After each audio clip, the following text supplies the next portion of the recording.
This article refers to the history of Abkhazia from its prehistoric settlement by the lower Paleolithic hunter-gatherers during the Mesolithic and Neolithic periods to the post-1992–1993 war situation.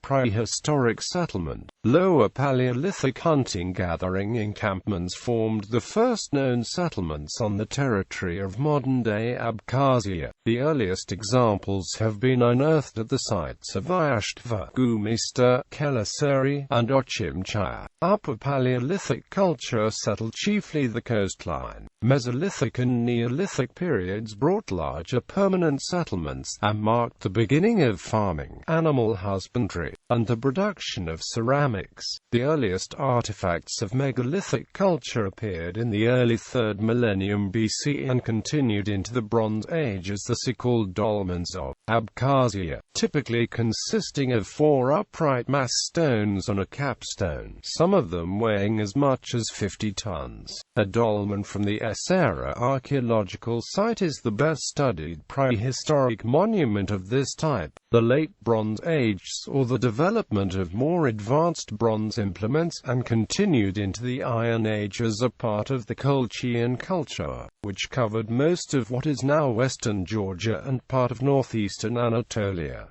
Abkhazia in antiquity. The written history of Abkhazia largely begins with the coming of the Milesian Greeks to the coastal Colchis in the 6th–5th centuries BC. They founded the maritime colonies along the eastern shore of the Black Sea, with Dioscurias being one of the most important principal centers of trade. This city, said to be so named for the Dioscuri, the twins Castor and Pollux of classical mythology, is presumed to have subsequently developed into the modern-day Sukhumi. Other notable colonies were Gaianos, Triglytis, and later Pitius, arguably near the modern-day coastal towns of Ochimchaya, Gagra, and Pitsunda, respectively. The peoples of the region were notable for the number and variety, as classical sources testify. Herodotus, Strabo, and Pliny appreciate the multitude of languages spoken in Dioscurias and other towns. The mountainous terrain tended to separate and isolate local peoples from one another and encourage the development of dozens of separate languages and dialects complicating the ethnic makeup of the region. Even the most well-informed contemporary authors are very confused when naming and locating these peoples and provide only very limited information about the geography and population of the hinterland. Furthermore, some classic ethnic names were presumably collective terms, and supposed considerable migrations also took place around the region. Various attempts have been made to identify these peoples with the ethnic terms employed by classical authors. Some scholars identify Pliny the Elder as Apsili of the 1st century and Arians Abaskoi of the 2nd century with the probable Proto-Abkhaz and Abaz of speakers respectively, while others consider them Proto-Kartvelian tribal designations. The identity and origin of other peoples dwelling in the area are also disputed. Archaeology has seldom been able to make strong connections between the remains of material culture and the opaque names of peoples mentioned by classical writers. Thus, controversies still continue and a series of questions remain open. The inhabitants of the region engaged in piracy, slave trade and kidnapping people for ransom. Strabo described the habits of Achii, Zygi, and Heniochi in his geography as follows. According to the Georgian chronicles, the first inhabitants of what is now Abkhazia and the whole western Georgia were Egrosians, the descendants of Egros, son of Togarma, grandson of Japhet, son of Noah, who came from the land known as Arian Kartli, Roman and early Byzantine era. Along with the rest of Colchis, Abkhazia was conquered by Mithridates the Sixth Eupator of Pontus between c. 110 and 63 BC, then taken by the Roman commander Pompey and incorporated into the Roman Empire in AD 61. The Roman rule here was tenuous, and according to Josephus, a Roman garrison of 3,000 hoplites and fleet of 40 vessels could only control the ports. The Greek settlements suffered from the wars, piracy and attacks of local tribes. With the downfall of the Roman Empire, the tribes living in the region gained some independence, nominating the rulers who were to be confirmed by Rome. In the 3rd century AD, the Lazic tribe came to dominate most of Colchis, establishing the kingdom of Lazica, locally known as Igrisi. According to Procopius, the Abashki chieftains were also subdued by the Lazic kings. Colchis was a scene of the protracted rivalry between the Eastern Roman, Byzantine and Sassanid empires, culminating in the Lazic War from 542 to 562. The war resulted in the decline of Lazica, and the Abashki in the dense forests won a degree of autonomy under the Byzantine authority. During this era, the Byzantines built Sebastopolis in the region. The land, known to the Byzantines as Abkhazia, was a prime source of eunuchs for the empire. The people remained pagan until a mission sent by the Emperor Justinian I, around 550, converted the people to Christianity. Though at the 325 Council of Nicaea a bishop had attended from the port city of Piteus, Byzantines constructed defensive fortifications that may have partially survived to this day as the Kelisari Wall. Medieval Abkhazia. As the Abashki grew in relative strength, the name Abkhazia came to denote the larger area populated by various ethnic groups, including Mingrelian and Svan-speaking South Caucasian tribes, and subordinated to the Byzantine appointed princes who resided in Anacopia and were viewed as major champions of the empire's political and cultural influence in the Western Caucasus. The Arabs penetrated the area in the 730s, but did not subdue it. About then the term Abkhazeti first appeared in the Georgian annals, giving rise to the name Abkhazia, which is used today in most foreign languages. Through the dynastic intermarriages and alliance with other Georgian princes, the Abashkian dynasty acquired most of Lazica, Igrisi, and in the person of Leo established themselves as kings of the Abkhazians in the 780s. With the Khazar help, Leo ousted the Byzantines and expanded his kingdom, transferring his capital to the Georgian city of Kuisi. Although the nature of this kingdom's ruling family is still disputed, most scholars agree that the Abkhazian kings were Georgian in culture and language. In order to eliminate the Byzantine religious influence, the dynasty subordinated the local dioceses to the Georgian Orthodox Patriarchate of Mtskheta. The kingdom is frequently referred in modern history writing as the Igrisi Abkhazian Kingdom due to the fact that medieval authors viewed the new monarchy as a successor state of Igrisi and sometimes used the terms interchangeably. The most prosperous period of the Abkhazian kingdom was between 850 and 950, when it dominated the whole western Georgia and claimed control even of the easternmost Georgian provinces. The terms Abkhazia and Abkhazians were used in a broad sense during this period and for some while later, and covered, for all practical purposes, all the population of the kingdom regardless of their ethnicity. In 989, the Bagratid ruler Bagrat III came to power in Abkhazia, which he inherited from his mother Guranduk Stankabadze. In 1008 Bagrat inherited Kitli from his father and united the kingdoms of Abkhazia and Georgia into a single Georgian feudal state. This state reached the apex of its strength and prestige under the Queen Tamar. On one occasion, a contemporary Georgian chronicler mentions a people called Abkhazs.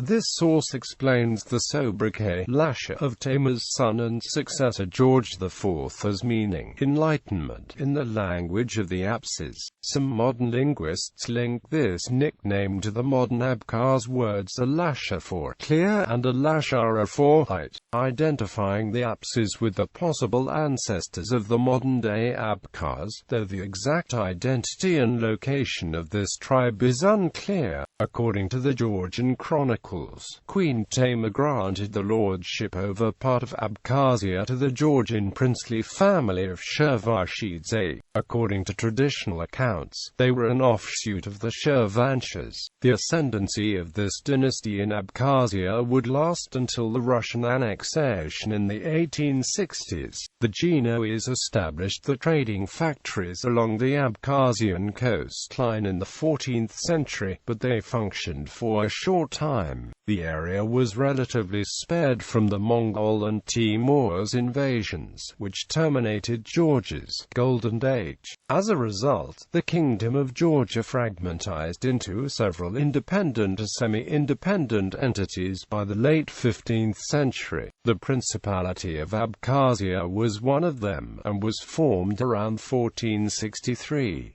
The Principality of Abkhazia, whereas it acted as an independent state, was officially a vassal of the Kingdom of Imereti, following a treaty signed in 1490 splitting Georgia into three nations. The Abkhazian princes engaged in incessant conflicts with the Mingrelian potentates, the nominal suzerains, and the borders of both principalities fluctuated in the course of these wars. In the following decades, the Abkhazian nobles finally prevailed and expanded the possessions up to the Inguri River, which is today's southern boundary of the region. Several medieval historians like Vakushti and a few modern ones claimed that the Kelisari Wall was built by Prince Levin II Dadiani of Mingrelia as a protection against Abkhaz Ottoman rule. In the 1570s, the Ottoman navy occupied the fort of Skumi on the Abkhazian coastline, turning it into the Turkish fortress of Suamgale. In 1555, Georgia and the whole South Caucasus became divided between the Ottoman and Safavid Persian empires per the Peace of Amasya, with Abkhazia, along with all of western Georgia, remaining in the hands of the Ottomans. As a result, Abkhazia came under the increasing influence of Turkey and Islam, gradually losing its cultural and religious ties with the rest of Georgia. According to the Soviet historical science, Turkey, after the conquest, has aimed at obliterating the material and spiritual culture of Abkhazia and forcibly convert the population to Islam, which led to numerous insurrections towards the end of the 17th century. The Principality of Abkhazia broke up into several fiefdoms,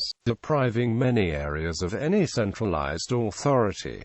The region became a theater of widespread slave trade and piracy. According to some Georgian scholars, it was when a number of the Adiga clansmen migrated from the North Caucasus Mountains and blended with the local ethnic elements, significantly changing the region's demographic situation. In the mid-18th century, the Abkhazians revolted against the Ottoman rule and took hold of Suamgale, but soon the Turks regained the control of the fortress and granted it to a loyal prince of the Shirvanshidze family.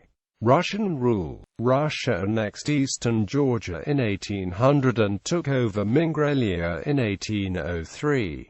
Kalish Ahmed Bey Shirvanshidze, the last pre-Russian ruler of Abkhazia, had a long and successful reign. He controlled his nobles, his kinsmen commanded Poti and Batum, and his fleet crossed the coast from Anapa and Batum. His invasion of the Principality of Mingrelia in 1802 contributed to Mingrelia becoming a Russian protectorate. Kalashbey died in 1808 and was succeeded by his eldest son Aslan Bey Shirvanshidze. Kalish also had a younger son, Sefer Ali Bey Shah-Varshidze, who lived in Mingralia. Wazir became a Christian and was married to the Mingrelian ruler's sister. The Russians and Mingrelians claimed that Aslan Bey had murdered his father. In August 1808, 3 months after Kalish's death, a Mingrelian force failed to take Sukhumi. In February 1810, Russia recognized Sefer Bey as hereditary prince of Abkhazia.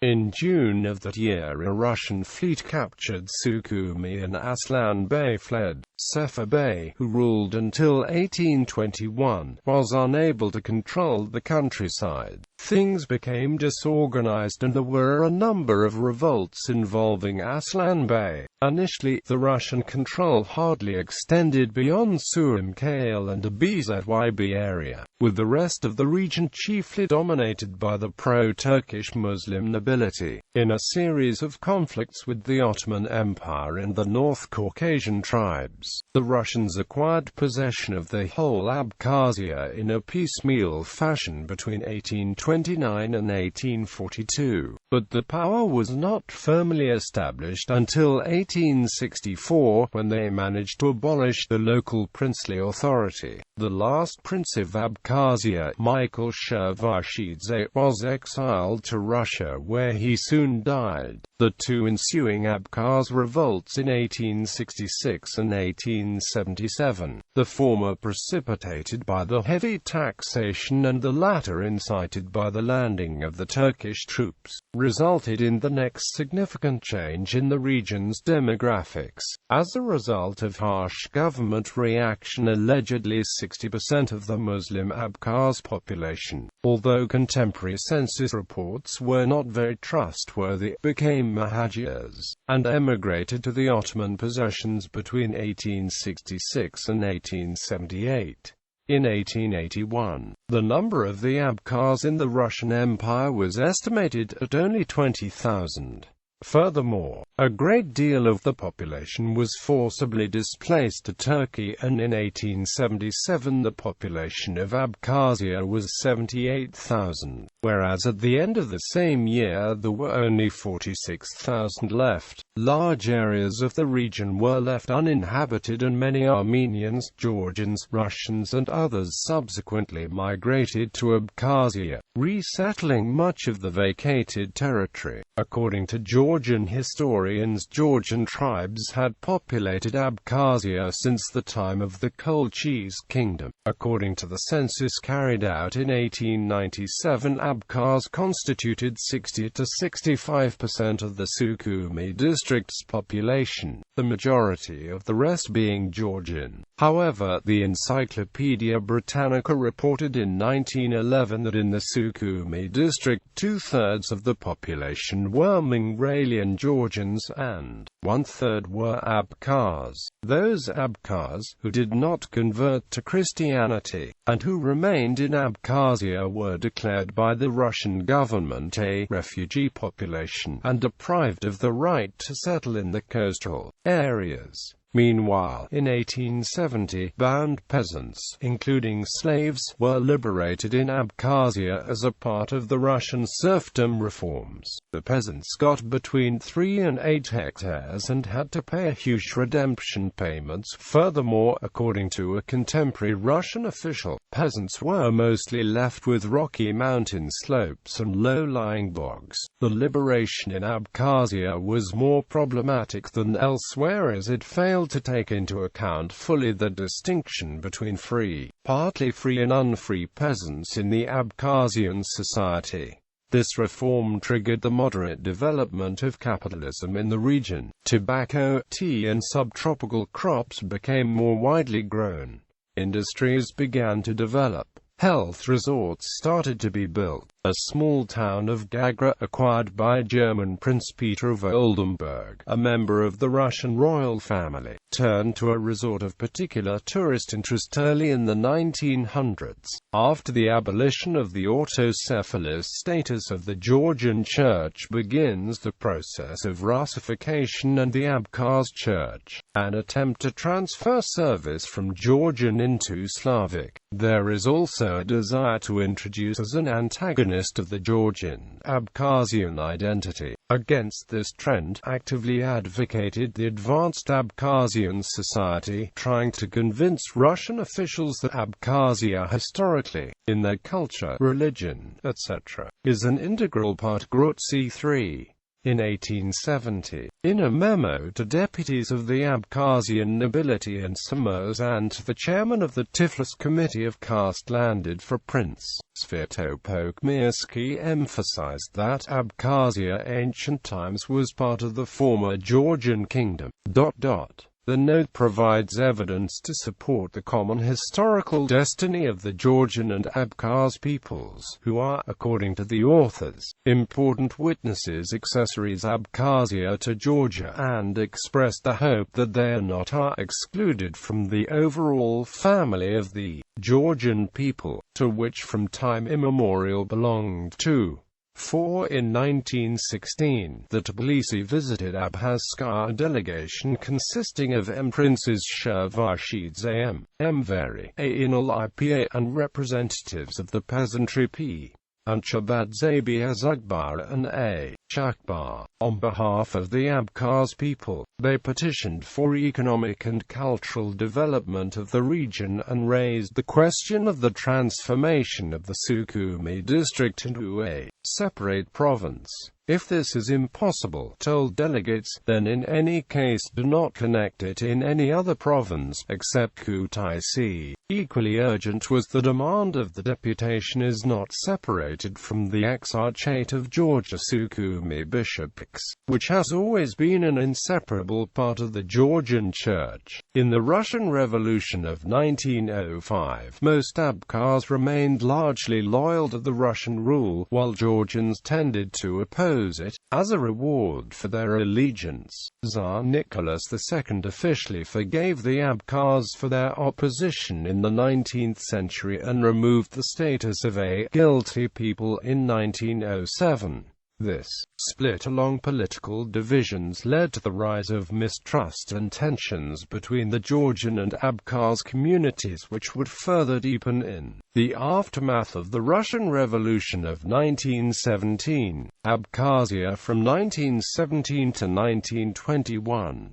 The Bolshevik coup in October 1917 and the ensuing Russian Civil War forced the major national forces of South Caucasus, Armenia, Azerbaijan and Georgia to unite into fragile federative structures. Abkhaz leaders created, on November 8, 1917, their own post-revolutionary body, Abkhaz People's Council. But Abkhazia became embroiled into a chaos of the civil unrest. It was torn between supporters of the short-lived Mountainous Republic of the Northern Caucasus, a pro-Bolshevik faction, a pro-Turkish nobility, and a pro-Georgian Menshevik group. In March 1918, local Bolsheviks under the leadership of Nestor Lakarba, a close associate of Joseph Stalin, capitalized on agrarian disturbances and, supported by the revolutionary peasant militias,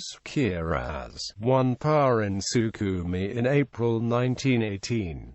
The Transcaucasian Democratic Federative Republic, which claimed the region as its part, sanctioned the suppression of the revolt and, on May 17, the National Guard of Georgia ousted the Bolshevik Commune in Sukhumi. Meanwhile, a short-lived Transcaucasian Federation came to an end and the independence of the Democratic Republic of Georgia was proclaimed on May 26, 1918. On June 8, a delegation of the APC negotiated in Tbilisi, the capital of Georgia, a union with Georgia which gave autonomy to Abkhazia. All domestic affairs were to be under the jurisdiction of the APC, while the central government established the office of Minister of Abkhazian Affairs and the post of the Governor-General of Abkhazia. Abkhaz deputies gained 3 of 28 seats preserved for ethnic minorities in Georgia's parliament. The relations between the central and autonomous authorities were soon clouded by the abortive landing, on June 27, 1918, of a Turkish force supported by the Abkhaz nobles, J. Margan and A. Shervashidze. Georgia responded with the arrest of several Abkhaz leaders and the limitation of the autonomous powers of the APC that precipitated some sympathies for the Abkhaz to the Russian White forces, which engaged in the sporadic fighting with the Georgians in the north of Abkhazia. The reaction was even harsher when the Abkhaz officers of the Georgian army, Commissar Margania and Colonel Shkotua, staged a failed coup in October 1918.